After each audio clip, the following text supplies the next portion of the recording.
Subhanallah. Tamam.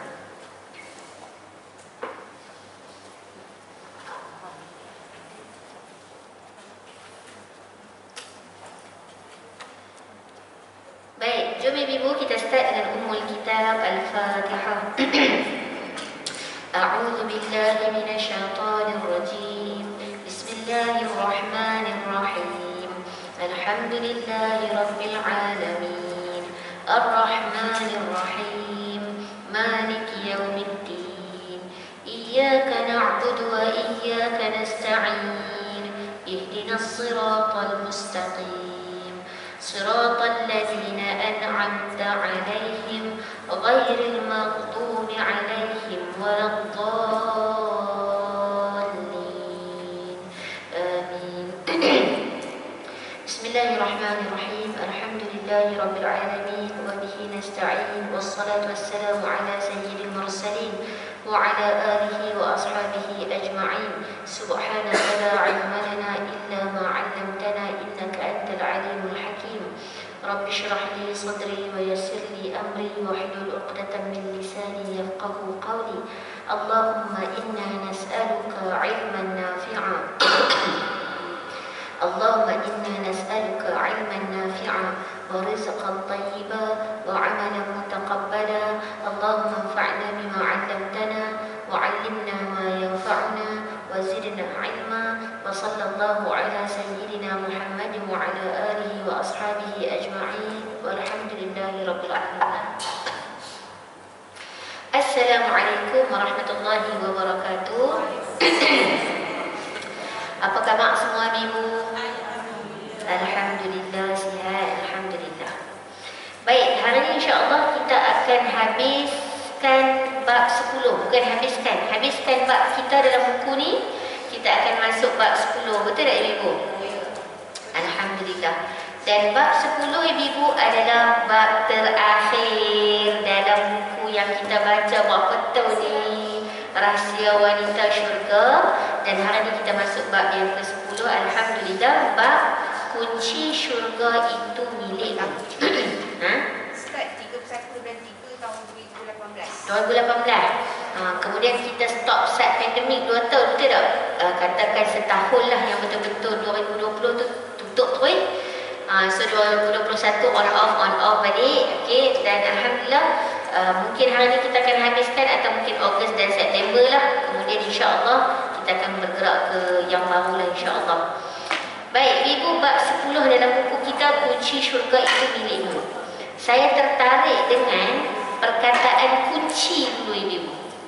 Apa maksud kunci ni? Apa maksud kunci? Ataupun apa kepentingan kunci?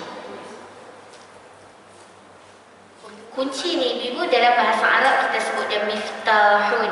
Miftahun. Dalam bahasa Arab mim, fa, ta, alif, ha. Miftahun. Sekali lagi mim, fa, ta, alif, ha. Miftahun maksud dia kunci. Baik. Asal perkataan dia daripada miftahun tu, asal perkataan dia huruf fa, huruf ta, huruf ha. Fataha. Fataha buka. Fataha buka, fataha open. So miftahun pembuka, iaitu kunci lah. Kunci yang menyebabkan kita boleh membuka sesuatu. Betul tak ibu? Sepenting tak peranan kunci ni? Penting peranan kunci ni. Sebab kalau tak ada dia, kita tak boleh buka dan tak boleh masuk. Sebab itu ibu, surah Al-Fatihah dinamakan Suratul Fatihah. Al-Fatihah walaupun 7 ayat dia, tak ada perkataan langsung perkataan Al-Fatihah, tapi surah itu dinamakan Al-Fatihah. Kalau surah-surah lain, kebiasaan atau kebanyakannya dinamakan surah itu berdasarkan ayat yang ada dalam surah tu. Contoh surah An-Nas. Kenapa nama surah An-Nas? Kerana di dalam itu ada beberapa kali pengulangan An-Nas. Qul a'udzu birabbin nas, malikin nas, ilahin nas. Maka surah itu dinamakan surah An-Nas. Tapi bukanlah sesenang tu kita tengok penamaan surah ibu. Ada cerita lanjut dia, cuma saya nak beritahu basically macam tu. Surah Al-Falaq ibu, ada perkataan Al-Falaq? Ada. Qul a'udzu birabbil falaq. Surah Al-Ikhlas. Ada perkataan Al-Ikhlas? Tak ada. So surah Al-Fatihah adik-beradik surah Al-Ikhlas. Daripada sudut penamaan surah, nama dia tidak diambil daripada ayat yang ada dalam surah tu. Surah Al-Masad. Ibu tahu surah Al-Masad? Surah apa? Tabbat. Okey, surah Al-Masad dinamakan surah Tabbat dan juga dinamakan surah Al-Lahab.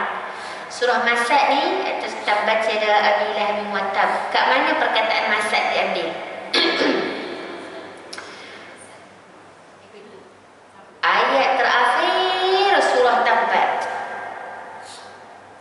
Cuba baca. Tak kena baca dulu lah dong. Wa imra'atuhu hammalatal hatab fi jidha hablum min masad. Masad tu yang diambil penamaan surah. Sebalik pada suratul Fatihah. Surah Al-Fatihah kenapa dinamakan surah Al-Fatihah walaupun 7 ayat tidak ada perkataan Al-Fatihah?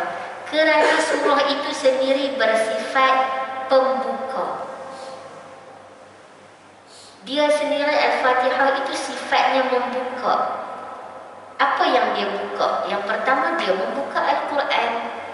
Ibu buka Al-Quran, ibu akan jumpa dulu suratul Fatihah.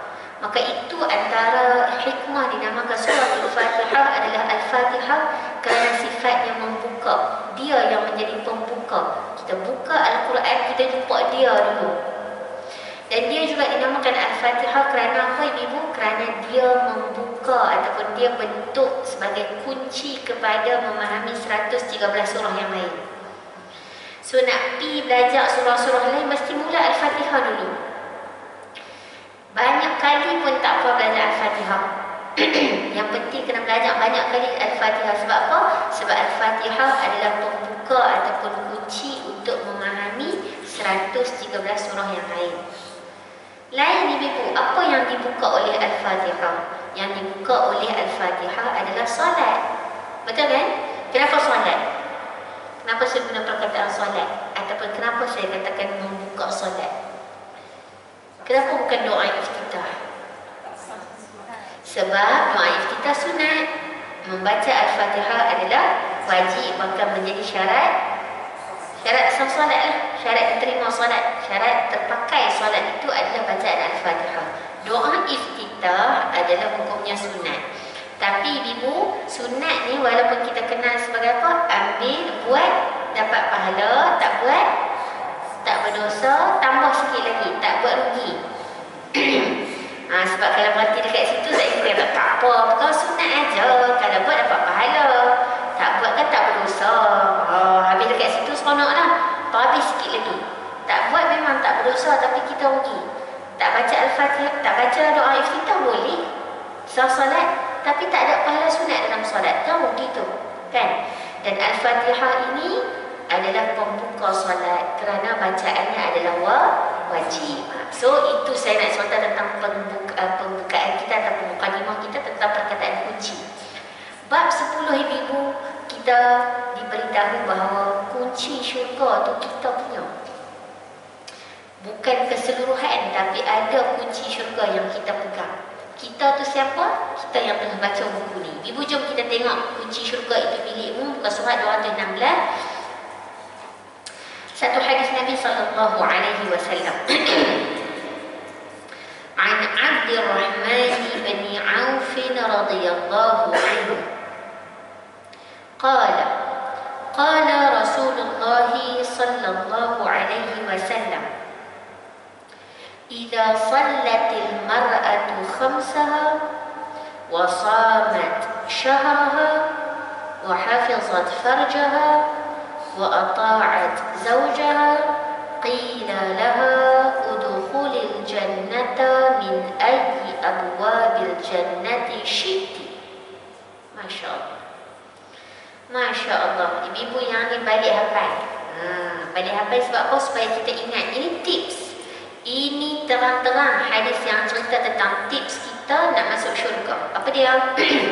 An Abdurrahman bin Auf radhiyallahu anhu. Daripada Abdurrahman bin Auf radhiyallahu anhu, qala, dia berkata. Qala Rasulullah sallallahu alaihi wasallam, Rasulullah sallallahu alaihi wasallam bersabda, "Idza sallatil mar'atu khamsaha," apabila seorang wanita mengerjakan salat 5 waktu. Idza, apabila sallatil mar'atu, wanita salat khamsaha, 5 waktunya. Wasamat syahraha, dan juga berpuasa pada bulan Ramadan. Syahra, bulan, merujuk kepada bulan Ramadan. Kenapa bulan lain tidak disebutkan? Sebab Ramadan adalah wajib, ibu. Wa hafizat farjaha, dan menjaga kemaluannya. Farjaha, faraj, ataupun kita sebutkan kemaluanlah, marwah, kesucian dan kehormatan diri. Wa ata'at zawjaha, dan mentaati suaminya ataupun taat kepada suaminya. Qila laha, akan dikatakan kepadanya, udkhuli, masuklah, al-jannata, ke dalam syurga. Min, daripada, ayyi abwabil jannati, daripada mana-mana pintu syurga. Syi'ti, yang kamu mahukan, yang engkau kehendaki. So ibu-ibu, saya percaya kita baca hadis ni, kalau tak sempat syarah pun kita dah rasa lapang dada dah. Rasa macam betul tak? Ya Allah, yang hujung tu yang seronok sekali. Udkhulil jannati, udkhulil jannata min ayyi abwabil jannati syi'ti, hang masuklah daripada mana-mana pintu syurga hang nak masuk. Tak ada spesifik pintu untuk kita ibu. Kita pilih, bukan cerita tentang masuk syurga lagi ni, pintu syurga mana kita nak masuk. Kita main surau ni memang kena masuk pintu ni. Tambah-tambah start pandemik, tak boleh masuk semua pintu, betul tak ibu? Kan, pintu ni keluar, pintu ni masuk, sebab nak kena scan. Ni dah endemik, ada juga keringanan. Ini pintu mana yang kita nak masuk, kita boleh pilih. Kak Ani pilih pintu lain, saya boleh pilih pintu lain. Tapi syarat dia ada, syarat dia 4 tadi. Apa dia syarat dia? Yang 4 tadi. Yang pertama tadi, idza sallatil mar'atu khamsaha, dia salat 5 waktu. Wasamat syahraha, dia jaga puasa Ramadan dia, dia berpuasa Ramadan dia. Wa hafizat farjaha, dia jaga kemaluan dia. Wa ata'at zawjaha, dia taat dan patuh kepada suami dia. Kena buat 4 ni dulu ibu, baru sampai kepada ganjaran masuk daripada mana-mana pintu syurga kamu nak masuk. Jadi jangan excited yang hujung saja. Dia kena excited yang 4 tu dulu baru buat. Okey? Baik, jom tengok ke surat 217. Tidak sukar bagi wanita memasuki syurga Allah Azza wa Jalla, kerana baginda telah menjanjikan kunci syurga buat para wanita. Tinggal lagi nak ambil kunci tu ataupun tidak. Kunci tu semua kita ada kunci ibu kan? Pilihan terletak di tangan mereka. Kunci itu hanya 4, dan dengannya lah wanita boleh pilih mana-mana pintu syurga yang dia kehendaki dan masuk ke syurga melalui pintu-pintu tersebut.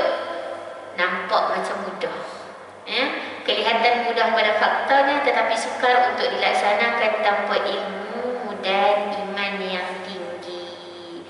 Sebelum saya teruskan ini ibu, dalam 4 ni mana yang paling mencabar? Nombor 1 solat, nombor 2 puasa, nombor 3 jaga maruah, nombor 4 taat suami. Nombor 1, 2, 3, 4 ni yang mana paling mencabar? Pasal pempat. Kan tak gelak kuat dalam tu kan. Pasal pempat. Saya pitang mana pun kalau baca hadis ni, nombor 4 lah pakat jawab tu kan. Nombor 1 insya-Allah menjadi kelaziman daripada kecil kita. Ibu ayah kita didik dengan baik dan kefahaman yang baik, insya-Allah kita akan tunang solat 5 waktu ni yang wajib. Kalau tambah yang sunat lagi, masya-Allah tabarakallah. Puasa bulan Ramadan mungkin mencabar juga bagi sebahagian yang mungkin ada sakit ataupun mengandung, menyusu dan sebagainya. Tetapi bukanlah menjadi saya kira kalau berdasarkan jawapan, analisis jawapan tadi ni, itu masih lagi boleh bertahan. Menjaga kemaluan dan maruah ini juga satu benda yang susah sebenarnya ibu, especially pada zaman akhir zaman ni lah. Jaga kemaluan ini dua benda saya nak sebut. Satu secara fizikal, iaitu kemaluan, iaitu anggota badan secara fizikal. Tetapi yang kedua adalah maruah, iaitu menjaga nama, menjaga kehormatan diri, menjaga nama keluarga. Itu juga sebahagian daripada menjaga kehormatan.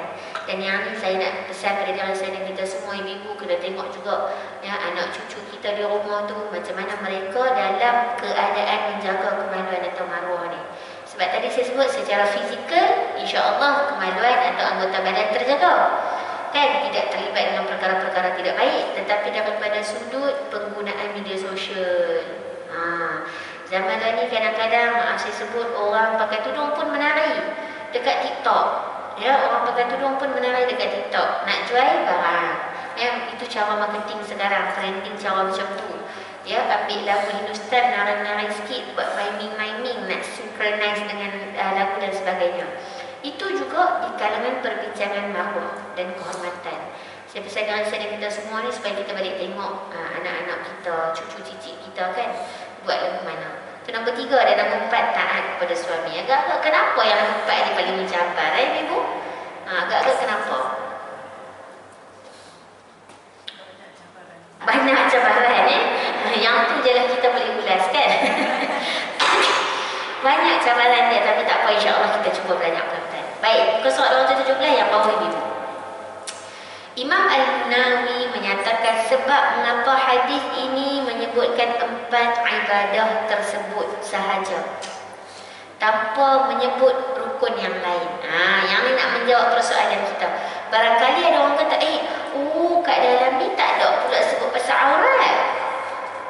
Dalam ni tak sebut pula pasal zakat. Betul tak ibu? Dalam ni tak sebut juga pasal umrah haji. Maksudnya benda tu tak payah buat kau, buat benda ni saja. Zakat tak payah buat keluar, umrah haji tak payah pergi, asalkan solat jaga, kemudian puasa, kemudian jaga maruah, kemudian taat suami, dah lepas ke? Ini jawapan dia. Kenapa? Ini adalah kerana pada kebiasaannya wanita sering lalai dari mengerjakan solat dan puasa. Ini antara reasonnya ibu-ibu. Hikmah kepada Nabi sebut 4 benda ni secara spesifik kepada kita.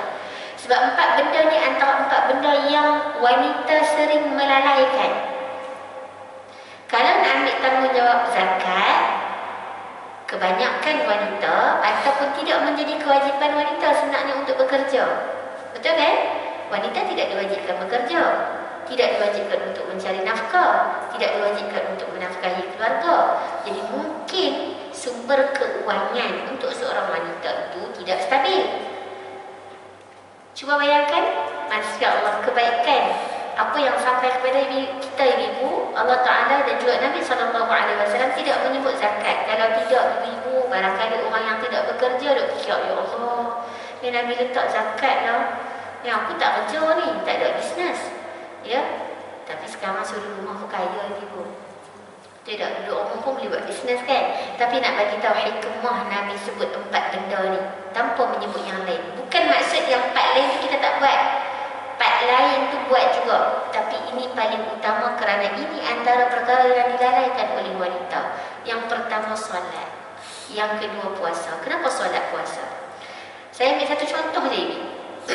Contoh orang yang datang haid, berperang tak dengan perasaan nak mandi wajib? Ada tak delay-delay? Saya tak kata semua tak kata semua, tak semua. Tapi kadang-kadang ada delay tu. Delay, dah suci dah cek pagi tadi dah suci, Allah sejuk pula, pagi ni hujan pula. Weekend pula, kuliah saat ni pukul 11. Selalu pukul 9 kan. Sebab pagi tadi saya ada kuliah dekat Putrajaya, baru balik Putrajaya. Pukul 11, okeylah delay sikit. Nanti, kadang-kadang kita ambil yang mudah.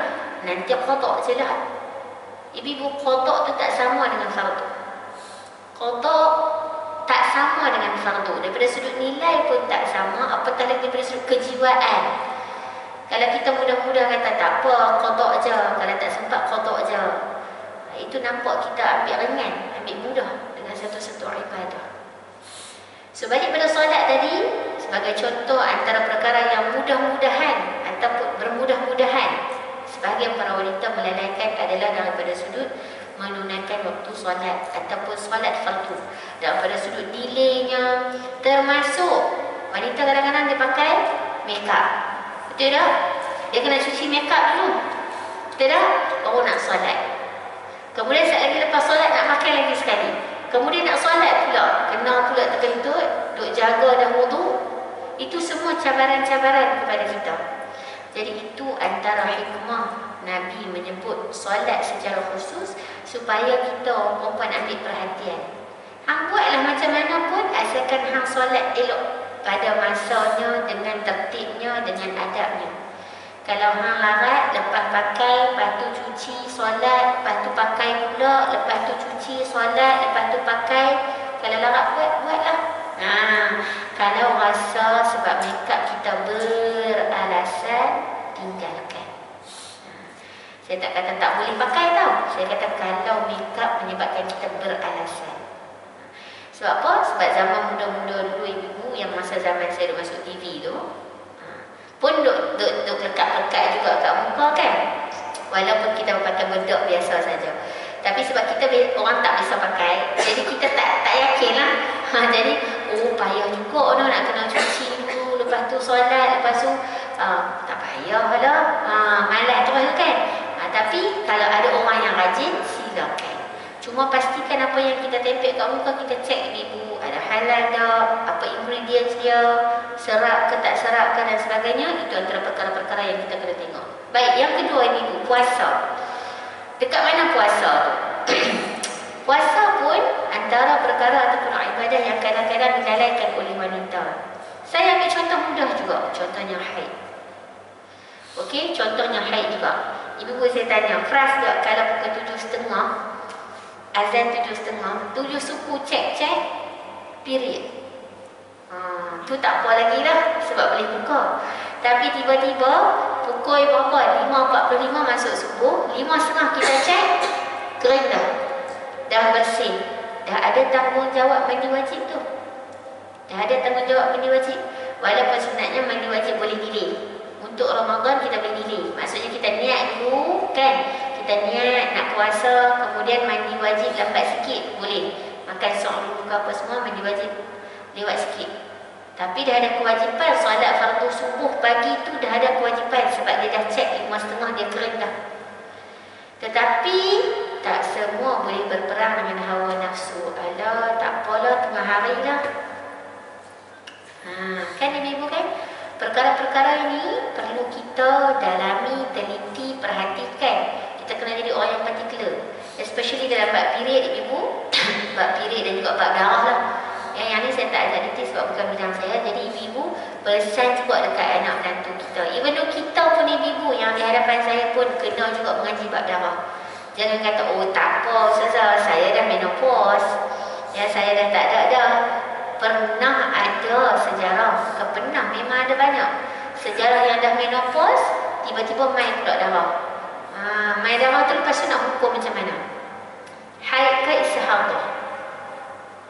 Bila dah nifas tak dah lah kan? Tiba-tiba bila dah nifas tak dah lah. Tapi tiba-tiba kita dah menopause. Tiba-tiba mai darah pula. Nak hukum haid ke istihadah? Mai pula 7 hari elok contohnya. Sebab perkara-perkara ini terkait dengan ibadah kita. Dan ia terkait dengan syarat sah ibadah tersebut. Puasa dan solat. Jadi yang ini perkara-perkara yang perlu kita beri perhatian supaya tak lalai. Begitu juga, wanita juga suka merendahkan maruah dirinya. Saya sebut tadi dua benda. Maruah daripada sudut fizikal. Yang pertama, insya-Allah kita semua di kalangan wanita-wanita yang menjaga maruah. Amin ya rabbal alamin. Dan yang kedua, fizikal. Satu lagi bukan secara fizikal, ya, secara maknawi, iaitu menjaga maruah, berhadapan dengan orang, bercakap dengan orang, berhadapan di media sosial dan sebagainya. Itu antara perkara yang kita sebut dalam wilayah maruah juga ibu. Dan berdosa kepada suami. Berdosa kepada suami ni antaranya sebab apa? Mulut lah kot nak ibu nak. Hak tu je paling cepat. Hak tu boleh cepat sekali keluar. Tak ada nak buat apa, tak ada nak buat apa. Dan mulut keluar sikit aja. Oh, subhanallah. Manakala ibadah zakat dan haji pula tidak dinyatakan sebagai kunci syurga kerana biasanya wanita tidak mempunyai harta sendiri seperti yang saya sebut tadi. Okey? Dan kewajipan suami, kewajipan zakat isteri adalah tertakluk kepada suami ibu. Maksudnya suami yang bayar zakat untuk kita, betul kan? Dan kalau kita ada harta, kita boleh bayar sendiri. Tapi tanggungjawab itu ada pada suami kita. Even though kalau kita ada harta dan suami tak ada harta pun, kita nak bayar zakat, kita boleh bayar zakat untuk diri kita sendiri, tak bayar zakat untuk suami. Sebab tanggungjawab suami tak duduk atas kita, tapi tanggungjawab kita duduk atas suami. Betapa Allah Ta'ala jaga orang perempuan ni. Tapi kadang-kadang kita masih rasa lagi kita didiskriminasikan, kan? Baik, kenapa tak ada kewajipan bab harta? Kerana biasanya wanita tidak mempunyai harta sendiri yang melayakkannya mengerjakan ibadah-ibadah tersebut. So masuklah zakat, infak, sedekah, wakaf dan juga umrah haji. Sebab umrah haji juga memerlukan harta. Melainkan menunggu orang yang menafkahinya untuk membayar zakat dan membawanya menunaikan haji. Baik. Penggunaan perkataan dakhalat. Cuba tengok dakhalat. Dia telah masuk. Dekat sini ibu, cuba tengok pada perkataan kalau dalam hadis tadi. Udkhuli tadi ni. Okey. So perkataan dia dakhalat lah, perkataan dia dakhala. Dan pada atas tadi kan idza sallatil mar'atu khamsaha wa shamat syahraha wa hafizat farjaha wa ata'at zawjaha qila laha udkhulil jannata min ayyi abwabil jannati syi'ti. Udkhuli itu terkait dengan perkataan dakhala lah. Dakhala ataupun dakhalat, masuk. Nak menunjukkan apa? Nak menunjukkan kepastian bahawa para wanita bila dia penuhi 4 syarat ini ibu-ibu, dia akan memasuki syurga bersama as-sabiqun al-awwalun. Okey, yang ni saya tak syarah panjang sebab perkataan dakhalat, tadkhulu yang ada dalam perenggan ini dia melibatkan struktur bahasa Arab. So nanti kalau ibu belajar bahasa Arab, dakhalat itu dalam bentuk past tense, tadkhulu dalam bentuk present tense. So dalam Al-Quran ibu, ada bentuk past tense Allah guna, ada bentuk present tense Allah guna, ada bentuk noun Allah guna. Datin Ani, Datin Dr. Ani belajar bahasa Arab kan? Tak apa, kita takkan pandai sampai bila-bila pun. Tapi yang penting kita faham sikit-sikit lah kan. Okey, ibu-ibu, yang ni saya tak syarah panjang sebab melibatkan struktur bahasa ataupun lebih kepada linguistik. Tapi sebenarnya ilmu ni antara ilmu yang sangat menarik kalau ibu belajar. Bila kita belajar baca Quran, bila kita belajar tafsir dan tadabbur Al-Quran, kaitkan juga ataupun engage juga dengan bahasa Arab. Supaya ibu nampak, oh patut Allah Ta'ala guna macam ni. Okey, ibu dengar, ingat tak kalau kita belajar dulu bahasa, kita ada past tense. Kan? Past tense apa dia ibu? Kata kerja lepas atau silam lah. Saya telah makan. So telah makan itu past tense. Maksudnya perbuatan tu dah lepas lah. Saya sedang makan. Sedang makan present tense. Maksudnya currently buat benda tu. Kan? Kalau antara dua ni ada keadaan Allah Ta'ala guna past tense, ada keadaan Allah guna present tense. Sebagai misalnya begitu. Contoh, saya ambil satu contoh sebelum kita masuk solat 5 waktu ini. Dalam surah Al-Waqi'ah, ibu-ibu cuba baca ayat pertama surah Al-Waqi'ah. Ibu-ibu hafal dah. Bismillahirrahmanirrahim. Idza waqa'atil waqi'ah. Kak Ina balik makan nuri. Okey, tak apa. Jumpa lagi Kak insya-Allah. Ayat pertama, idza waqa'atil waqi'ah. Apabila telah berlakunya hari kiamat. Soalan dia, berlaku tak hari kiamat? Belum berlaku kan? Belum berlaku lah, kita duk ada kat sini lagi ibu. Kan? Tiba-tiba macam kenapa Ustazah tanya belum ada berlaku ke? Belum berlaku kan? Tapi ayat surah pertama, surah Al-Waqi'ah tu, ayat pertama, idza waqa'atil waqi'ah, apabila berlakunya hari kiamat. Tapi penggunaan waqa'at itu dalam bentuk past tense. Kalau ikut terjemahan asal, apabila telah berlaku hari kiamat. Soalan dia, kenapa Allah Ta'ala guna dalam bentuk past tense? Sedangkan kiamat belum berlaku kan ibu-ibu kan? Belum berlaku. Tapi kenapa Allah Ta'ala guna bentuk past tense? Peringatan, barakallahu fiik. Lagi ibu-ibu? Macam tadi kita tengok dekat sini. Kerana past tense menentukan kepastian. Bila saya kata saya telah makan, confirm dia dah buat. Tapi bila saya sebut saya sedang makan atau saya akan makan, belum confirm dia buat perbuatan tu. Mungkin saya kata je saya sedang makan, tapi saya tak makan lagi pun. Kat mana tu? Ni dekat restoran ni. Nak makan, tapi tak makan-makan lagi. Ataupun sedang makan, tapi tak makan lagi. Duduk balas WhatsApp dulu, contohnya. So, perbuatan sekarang dan akan datang tidak ada kepastian untuk berlaku. Tetapi kata kerja lepas confirm berlaku. So, itu antara hikmah Allah Ta'ala guna idza waqa'atil waqi'ah. Yang tu ibu-ibu nanti belajar dalam kelas-kelas lain, dalam kelas bahasa Arab. Baik, jom kita tengok solat 5 waktu yang pertama. Kita habiskan dulu dekat muka surat 18 ibu-ibu. Imam Al-Munawi juga berkata bahawa memasuki syurga bersama as-sabiqun al-awwalun menunjukkan bahawa para wanita ini terus masuk ke syurga. Masya Allah, tabarakallah, tanpa merasa azab neraka. Berbeza dengan orang beriman lain yang pasti akan masuk ke syurga setelah menerima azab di neraka sebagai balasan terhadap dosa-dosa mereka. Baik, dia contoh dia macam ni ibu. Orang yang beriman, dia akan masuk syurga terus atau dia akan masuk dulu neraka dan kemudian masuk syurga. Orang yang Islam, orang Muslim, kalau kena pergi neraka dulu, akhirnya dia akan masuk syurga juga dengan syarat dia tak syirik kepada Allah Ta'ala. Kalau syirik, duduklah dalam neraka. Kalau tak ada syirik, tapi ada dosa-dosa, masuk neraka dulu. Dapat balasan dulu, kena siksa dulu. Dan akhirnya nanti akan dimasukkan ke dalam syurga. Tapi saya tanya, kenapa kita nak pergi jauh sangat? Kan? Nak pergi kona, rasa azab dulu, baru nak masuk syurga. Wala'iyadzubillah.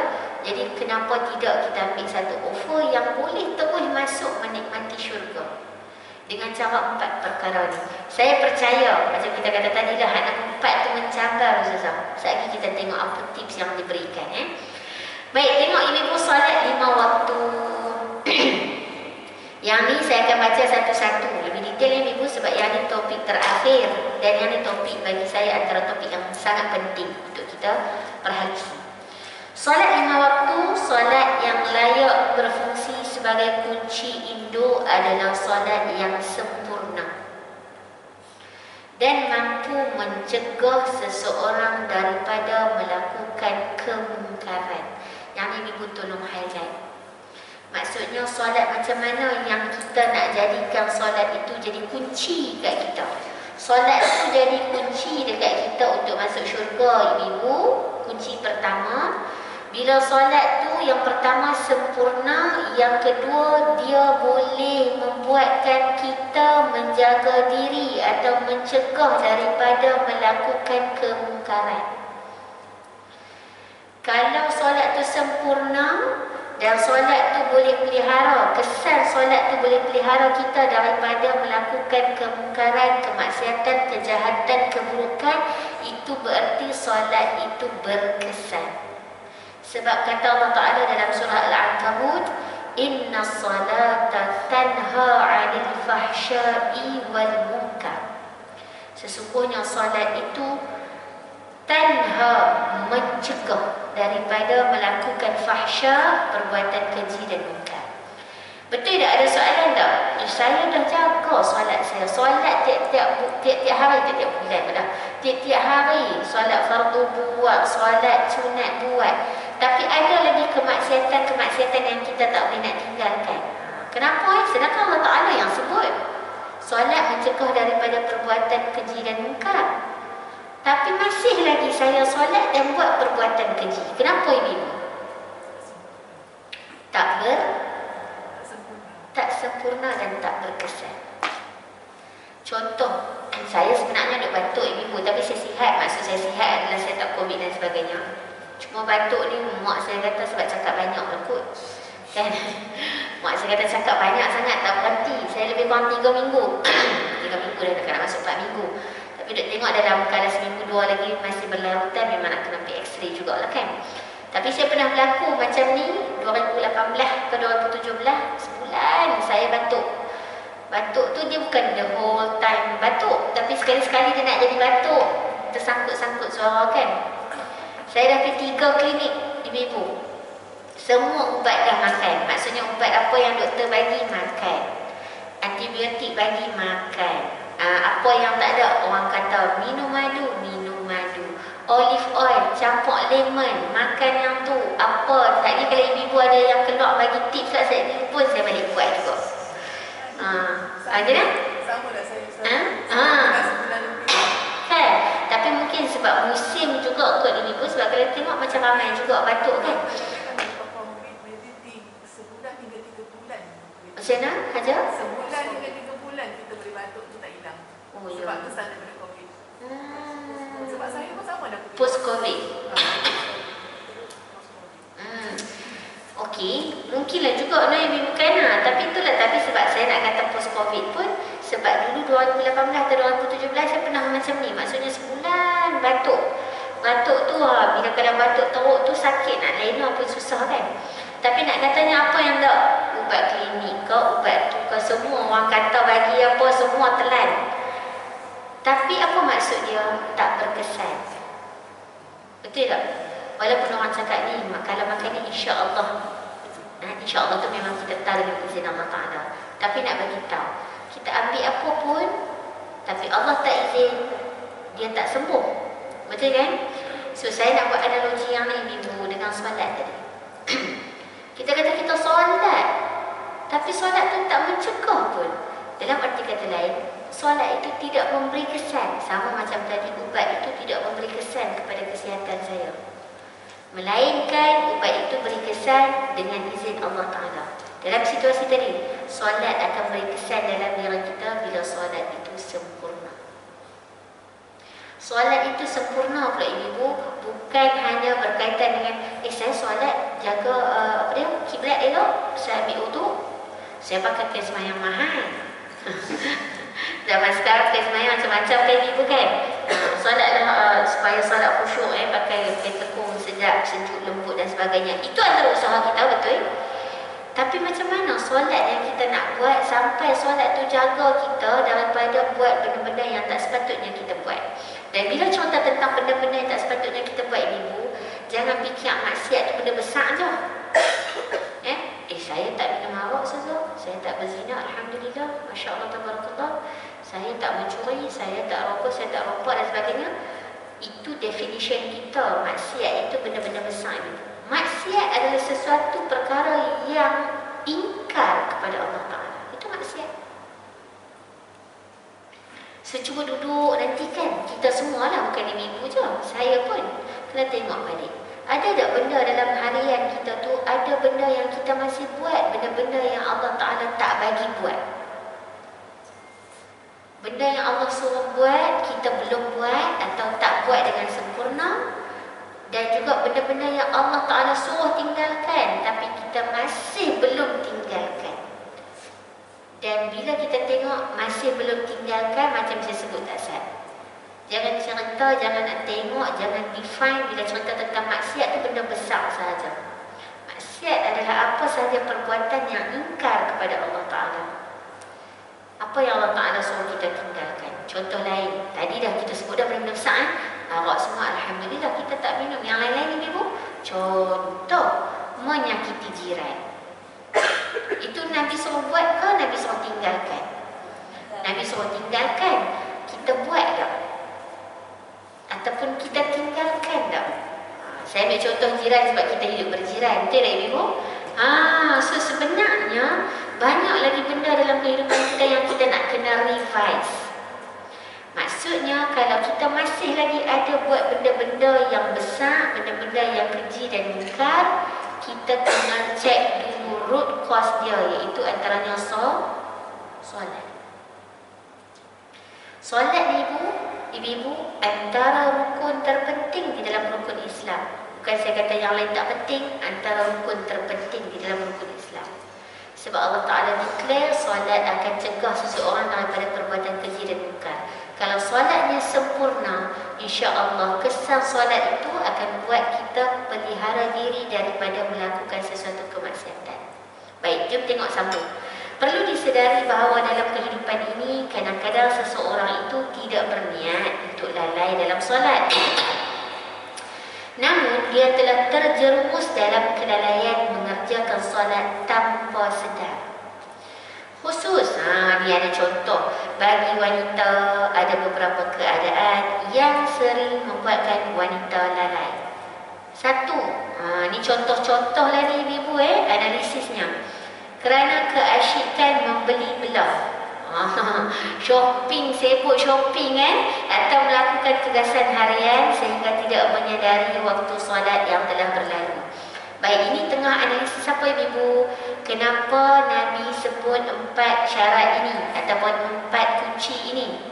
Kenapa bukan sebut benda lain? Kenapa yang pertama solat? Kerana wanita boleh terjerumus kepada kelalaian menunaikan solat, antaranya bila asyik shopping. Cuma sekarang kita mungkin dah tak banyak pergi shopping mall lah. Tapi shopping kat rumah pun lain macam ni. Lain macam ni ibu. Kalau suami saya akan cakap, pasal lagi. Sampai pula pasal baru. Pasal apa pula ni? Tak boleh sembunyi ibu.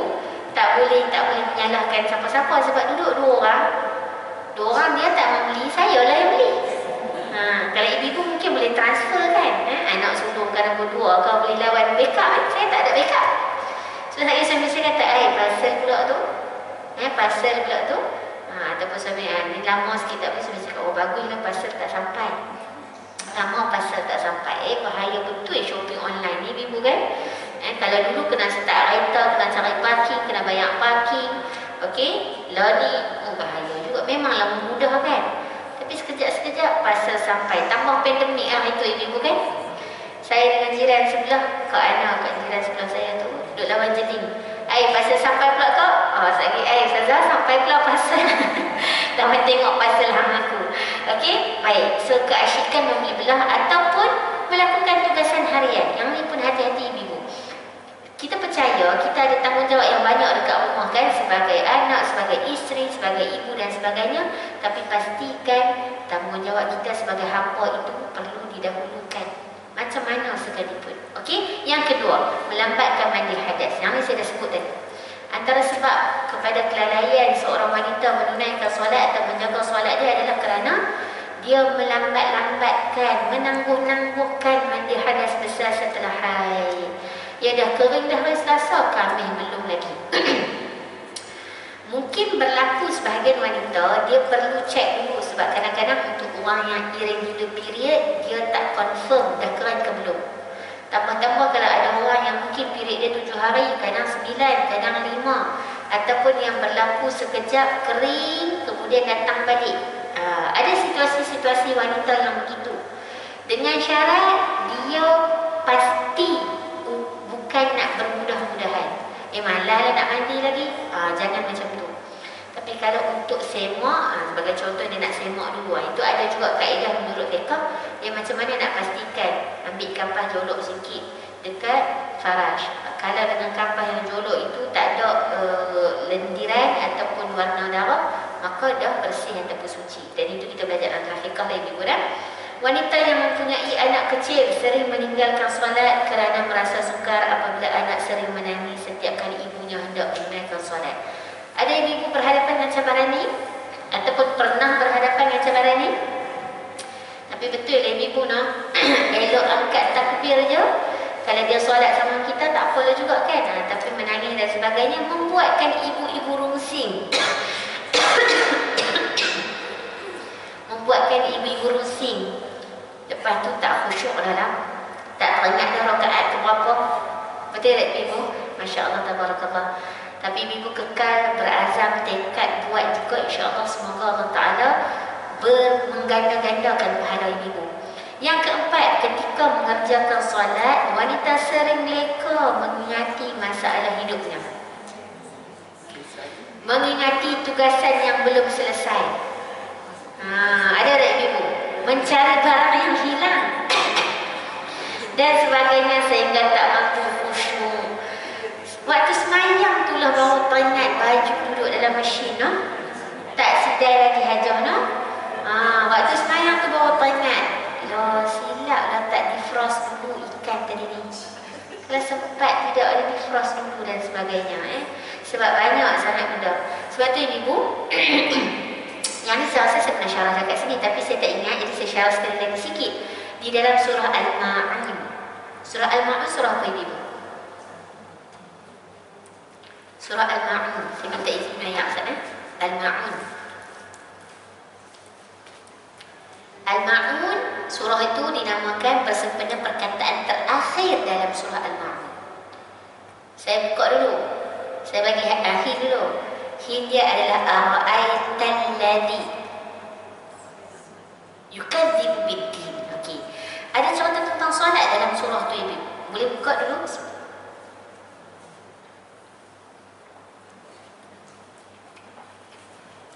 Ibu-ibu, jom kita baca sama-sama surah tu boleh? Bismillahirrahmanirrahim.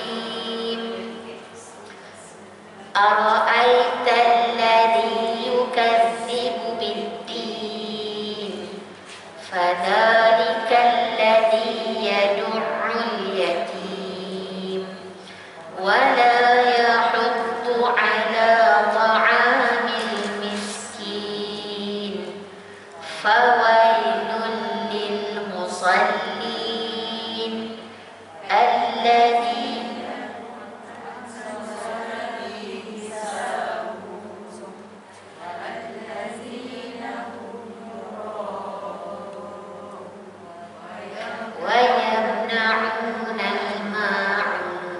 Surah ni ibu, surah yang cerita tentang ciri-ciri atau sifat-sifat orang yang tak percaya kepada adanya hari akhirat. Dan ciri-ciri itu very clear dalam communication harian kita. So maksudnya kita nak kena semak berdasarkan surah ni. Tapi saya tak cerita lanjut ibu. Saya nak pergi dekat ayat fawailul lil musallin. Apa dia kat situ? Maka celakalah, hancurlah, hinalah, rosaklah orang-orang yang solat. Tapi tak boleh mati dekat ayat tu saja. Sebab penerangan dia pada ayat berikutnya. Fawailul lil musallin alladzina hum an salatihim sahun. Orang-orang yang solat tetapi mendapat penghinaan dari sisi Allah adalah orang-orang yang solat yang lalai terhadap solatnya. Ibu-ibu tengok perkataan alladzina hum an. Kat situ highlight ataupun boldkan ataupun bulatkan perkataan an tu. Alladzina hum an salatihim sahun. An tu maksudnya terhadap ibu-ibu. Ayat ni nak cerita tentang siapakah orang yang solat tetapi mendapat kemurkaan daripada Allah Ta'ala. Tapi jangan kata macam ni pula. Kalau macam tu tak payah solat, itu terus azab lah. Yang ni nak kata solat tapi mendapat kehinaan daripada Allah Ta'ala. Ada sebab dia solat tapi dia dapat kehinaan. Pertama adalah alladzina hum an salatihim sahun. Orang yang lalai terhadap solatnya. Walladzina hum yura'un. Dan orang yang solat kerana nak yura'un. Apa dia? Riya. Solat tapi nak menunjuk-nunjuk. Alhamdulillah, dan solat dekat surah Waratah. Kan tu nak tunjuk-tunjuk dekat orang. Itu satu ciri orang solat yang dapat kemurkaan dari sisi Allah Ta'ala. Betul di sana kita boleh inspire orang. Betul tak? Boleh bagi motivasi. Kalau aku bagi tahu, aku boleh bagi motivasi dekat dia. Cuma ibu bab bagi motivasi dan inspirasi ni kena hati-hati. Sebab syaitan dengan iblis ni licik. Awal-awal kita mungkin niat nak bagi motivasi, kan? Tapi tiba-tiba bagus juga aku ni dah. Orang rajin main surau. Asalnya nak bagi tahu saya ni rajin pergi surau. Yang saya memang siap breakfast dulu, lepas tu saya pergi surau. Asalnya kita nak bagi motivasi. Tapi on the way dah jalan main surau tu, tadi dah bagi motivasi dengan niat ikhlas dah. Tiba-tiba saat lagi syaitan iblis pula bisik, bagus juga hari. Kita pun nak perasan betul juga. Bagus aku ni. Jadi saya nak bagi tahu kata nak bagi motivasi, inspirasi tu pun kena berhati-hati. Sebab licik syaitan iblis ni dia bisik dekat kita. Balik pada ayat tadi ibu. Dua ciri Allah Ta'ala spesifik. Antara ciri orang yang tak percaya kepada hari akhirat adalah orang yang lalai terhadap solatnya dan orang yang solat kerana riak, kerana nak menunjuk-nunjuk. Tapi saya nak beritahu kat ibu, pasal saya suruh pula perkataan an tadi tu. An maksudnya terhadap, satu lagi maksud an adalah daripada atau dari. Tapi kenapa Allah Ta'ala guna an? Maksud dia orang yang solat yang lalai terhadap solatnya. Bayangkan ibu, Allah Ta'ala guna perkataan fi. Fi ni di atau di dalam. Maksudnya dalam ayat lain, kalaulah an tu digantikan dengan fi, dia akan jadi ayat macam ni. Alladzina hum fi salatihim sahun. Kita bukan ubah ayat Quran, saya nak bagi contoh untuk perbincangan agama, untuk perbincangan ilmiah lah. Kalau ganti fi dekat situ ibu, dia akan jadi terjemahan dia macam ni. Yang ni para ulama tafsir bincang. Bukan saya pandai-pandai kan. Saya ibu ingat saya ada ayat Quran pula. Yang ni dibincang oleh para ulama tafsir. Kalau alladzina hum fi salatihim sahun, ia bererti yang lalai di dalam solatnya. Allah Ta'ala tak guna fi kan ibu kan? Allah Ta'ala guna apa? An. Bererti yang lalai terhadap solatnya. Soalan saya, kalaulah orang yang lalai di dalam solatnya mendapat kemurkaan dan penghinaan daripada Allah, agak-agak kita selamat tak ibu? Ni masalah kita nombor 4 ni. Duduk semayang rakaat kedua, ingat dah rakaat kedua berapa banyak, betul lah ikan tak buat keluar lagi. Hari ni pula suami kita nak balik makan tengah hari kat rumah. Nak pergi beli, tak ada dah ni. Lagi suami nak sampai dah tapi tak ada nak masak apa lagi ni. Sebagai contoh ibu kan. Banyaklah benda dalam kepala kita. Dan biasanya ataupun kadang-kadang, bukan biasanya, dan kadang-kadang dia main waktu solat. Waktu solat tu baru ingat, ingat dah tudung orang aku duduk cara seminggu ni. Lipat dalam bilik bawah. Banyak benda sebab orang perempuan banyak kerja. Betul tak ibu? Masak pun. Maksudnya itu adalah tugasan yang Allah Ta'ala bagi atas kemampuan kita. Tapi kadang-kadang dalam solat kita ingat. Maka ibu-ibu, Allah Ta'ala ni maha pemaaf. Sebab tu Allah Ta'ala sebut an solatihim, terhadap solatnya. Kalau Allah Ta'ala sebut fi solatihim, orang yang mendapat kemurkaan adalah orang-orang yang solat dan lalai dalam solat dia, maka kita semua duduk dalam ayat tu. Tapi bila Allah Ta'ala sebut yang lalai terhadap solatnya, para ulama kata bila sebut terhadap maksudnya di luar solat. Di luar solat dia tak buat preparation. Dia tahu dah Zuhur masuk pukul 1.10 minit. Sekarang ni contoh 1.10 minit. Pukul 1 tu okeylah dia tak masuk lagi. Tapi pukul 1.30 pun tak semayang lagi. Dia tahu dah Zuhur masuk dah 1.10 tadi contoh. Alah pukul 3 pun Zuhur lagi. Ini di luar solat ini. 3.30 pun dah kan senang. Ambil jaya semayang sekali terus sampai asar sekali. Maka ini kata para ulama, maksud daripada ataupun hikmah daripada penggunaan perkataan an. Orang yang dimurkai adalah antara orang yang dimurkai adalah orang yang solat tetapi dia lalai terhadap solatnya. Dalam arti kata lain, dia lalai sebelum solat. Kalau di dalam solat, secara tidak sengaja dia dimaafkan. Tiba-tiba nak buat macam mana? Aku dah khusyuk dah tadi ni.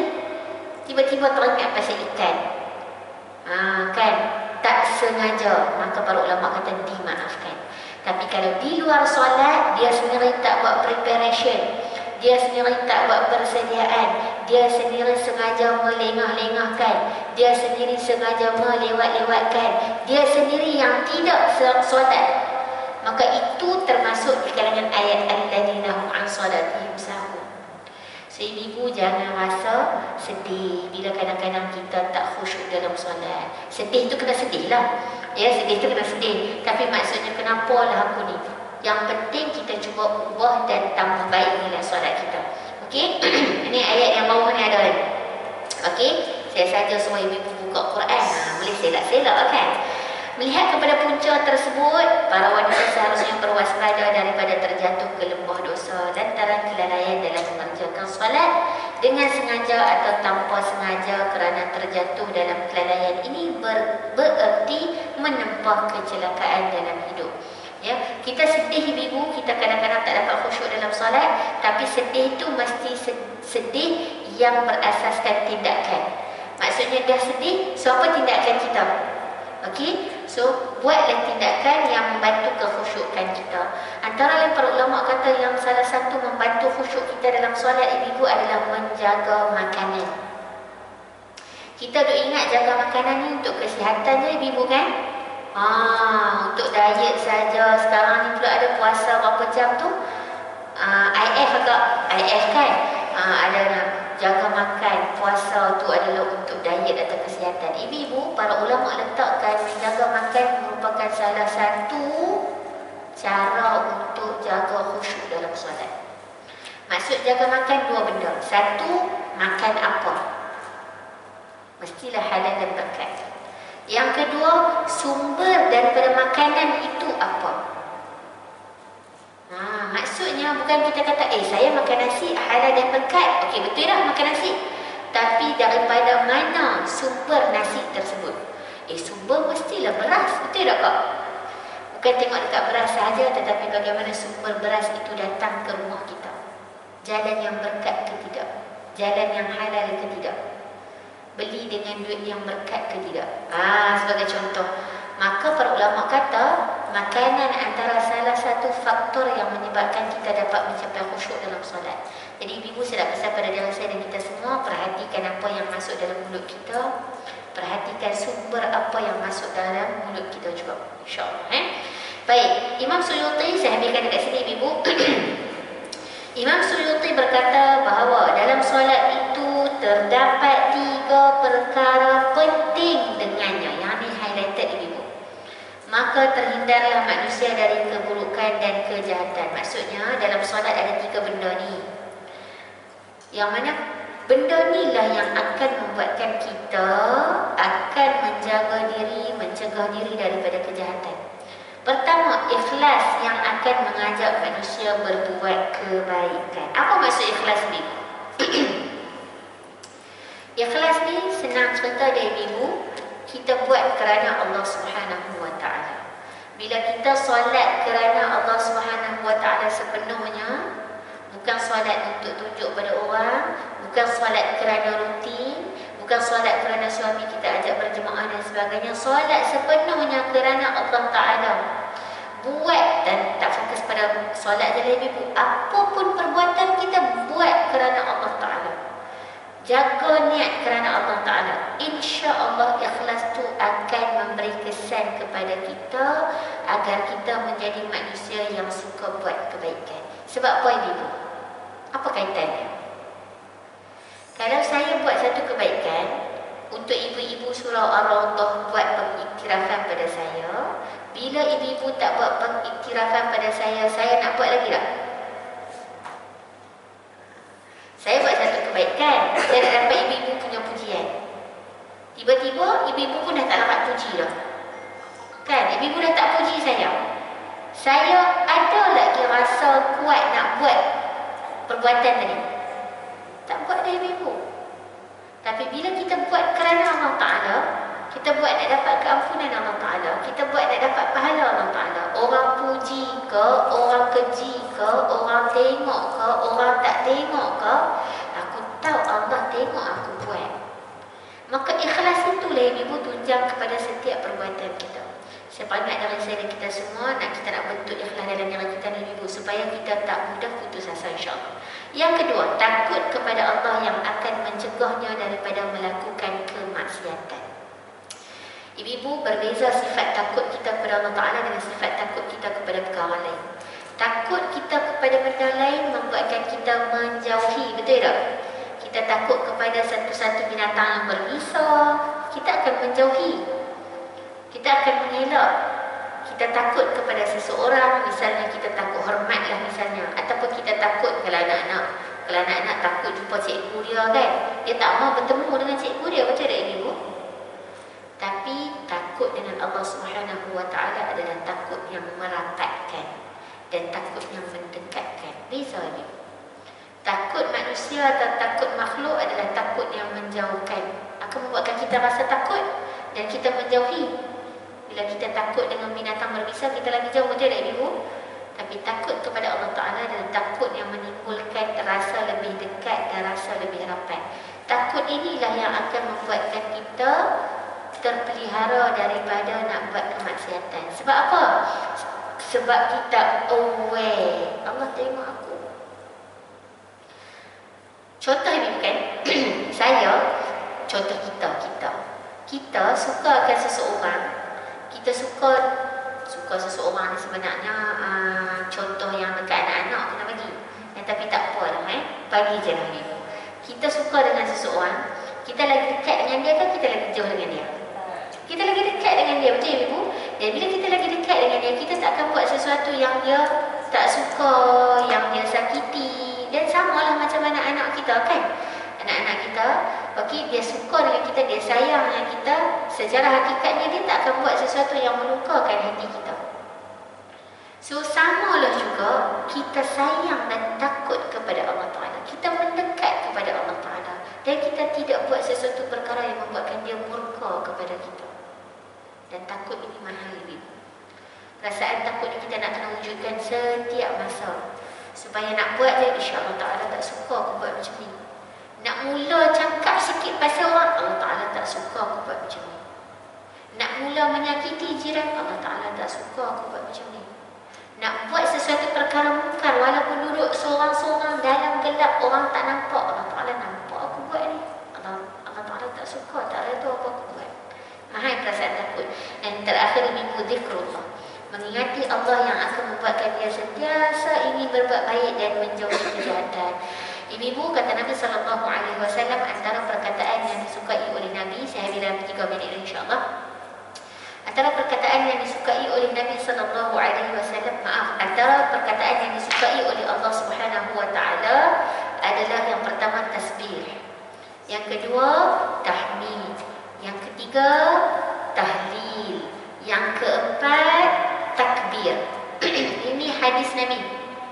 Nabi beritahu perkataan yang paling dicintai oleh Allah adalah yang pertama tasbih. Ibu sebut apa? Subhanallah.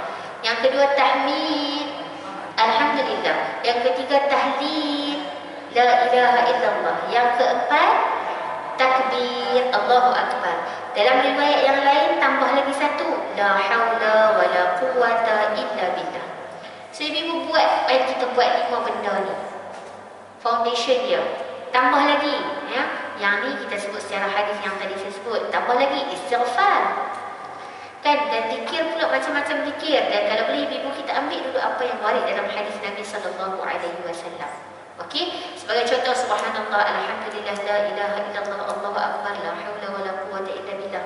Duduk sekejap, nanti mula pula istighfar, astaghfirullahalazim, astaghfirullahalazim, astaghfirullahalazim. Ataupun subhanallahi wa bihamdihi, subhanallahilazim, subhanallahi wa bihamdihi, adada khalqihi wa ridha nafsihi wa zinata 'arsyihi wa midada kalimatihi. Dan macam-macam zikir lain yang bawa kita ingat kepada Allah Ta'ala. Saya habiskan dekat muka surat 221 ibu. Imam Al-Alusi dalam tafsirnya Ruhul Ma'ani berkata bahawa solat itu terdapat unsur zikir dan fikir, yang mana zikir akan menjauhkan seseorang dari kelalaian dan fikir akan menghindarkan perkara-perkara mazmumah. Semua ini akan buat manusia terhindar dari perbuatan maksiat. Dengan itu, seseorang yang melakukan solat dengan sebenar-benar mengadaptasikan penghayatan terhadap solat dalam seluruh aspek kehidupan.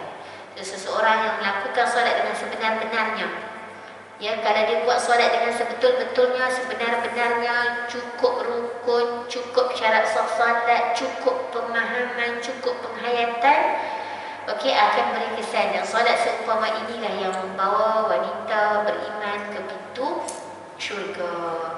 Terakhir ibu-ibu, antara doa yang perlu kita lazimi, okey, perlu kita lazimi adalah doa Nabi Ibrahim. Rabbi ja'alni, sambung. Rabbi ja'alni muqimas salah wa min dhurriyyati rabbana wa taqabbal du'a. Saya cari dekat ibu-ibu tulis dalam buku nota, nanti balik hafal balik hafal dan juga amalkan sentiasa ibu-ibu. Okey, Rabbi ja'alni muqimas salah, muka surat 260 di dalam Al-Quran. Bulan depan insya-Allah kita cuba ambil atau cuba habiskan mungkin 1 atau 2 kelas lagi dan habislah rahsia wanita syurga ni. Okey, muka surat 260, surah Ibrahim. Surah Ibrahim adalah surah yang ke-14, ayat ke-40 ibu-ibu. Okey, surah ke-14 ayat ke-40 dalam Al-Quran, muka surat 260. Dekat mana? Rabbi ja'alni muqimas salah wa min dhurriyyati rabbana wa taqabbal du'a. Yang ni ibu doa Nabi Ibrahim alaihissalam yang kita kena lazimi. Doa ini adalah doa apa? Doa nak minta Allah Ta'ala bantu kita dan zuriat kita menjadi orang yang mendirikan solat. Rabbi ja'alni, wahai Tuhanku, jadikanlah aku muqimas salat, orang yang mendirikan solat. Wa min dzurriyyati, dan juga keturunan-keturunanku. Dalam arti kata lain, ya Allah, jadikanlah aku dan zuriat keturunanku orang yang mendirikan solat. Rabbana wa taqabbal du'a, wahai Tuhan kami, perkenankanlah doa kami. So ibu, kita nak minta Allah Ta'ala bantu kita dan zuriat keturunan kita menjadi orang yang jaga solat. Sebab bila kita mula jaga solat sebenar-benarnya dengan penghayatan, pemahaman praktikal doa dan dalam memahami sifat ubudiyah dalam solat, insya-Allah solat akan mencegah kita daripada kita melakukan kemungkaran, kefasikan, kesyirikan, kekufuran dan juga satu-satu perkara yang keji dan mungkar, insya-Allah. Baik, ada soalan ibu sebelum kita habis? Yang ni ibu balik hafal lah, nanti kita tasmih. Tapi dah hafal dah. Kebanyakan ibu dah hafal dah doa ni, doa Nabi Ibrahim. Bayangkan ibu, Nabi Ibrahim tu Nabi. Nabi pun minta Allah Ta'ala bantu dirinya untuk jadi orang yang jaga solat.